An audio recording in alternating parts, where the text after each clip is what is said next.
Janneke Pieters. I'm from the Netherlands, and I'm doing research in a project looking at the effects of women's economic empowerment on growth and the reverse, the effects of growth on women's economic empowerment, especially their opportunities in the labor market.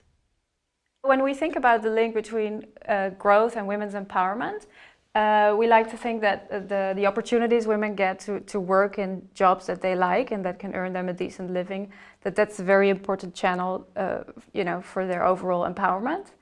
And so one of the aspects it relates to is that we see in a lot of countries that women are very likely to work in the textiles and apparel industries, whereas other manufacturing industries would employ a lot fewer women.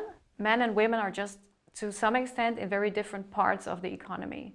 They're doing different occupations and they work in different sectors. We often see that women, even if they're somewhat educated, there either might not be the types of jobs that they're able to do or that society finds acceptable for them to do. So one of the stories that also referred to my research on India with Stefan Klaasen was a story about women in one village in India who saw an opportunity to work nearby and very much wanted to take up this opportunity, but were facing major barriers, particularly the men in their village, not agreeing to them doing this work and physically attacking them to prevent them from going. And so legally they're entitled to do this work, but it's very difficult for them to actually get police or whoever is in charge to take action against men preventing them from working.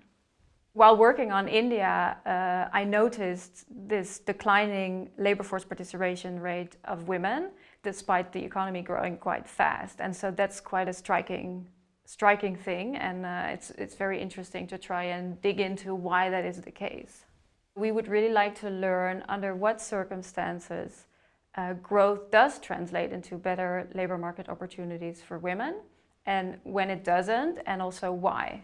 When we look at the effect of growth on women's economic empowerment, there's various types of methods that we use. So we tend to use micro data sets where we really analyze individuals across a range of different countries and time periods to try and see how did growth affect employment outcomes and how did different patterns of growth affect employment outcomes, etc. When we look at the effect of economic empowerment on growth, there the approach is really to review existing evidence. We look at particular women's employment outcomes, and it's clear that if women have access to decent work and can earn their own income, that can contribute to their empowerment. And we know that a lot of people already care from an equity point of view, but when we look at the effect of women's empowerment on economic growth, we hope to be able to show our audiences that there's also an economic case to be made. What I hope to be able to say later on about the research I'm doing now is that it helped raise awareness among policymakers, but also broader audiences, that growth alone doesn't ensure that women's position in the labor market or their empowerment overall improves. And by analyzing the effect of empowerment on growth and trying to distill the message from all of the existing research out there, I think we're going to be able to make that case more strongly. So it's kind of helps us motivate why we study the effect of growth on women's economic empowerment.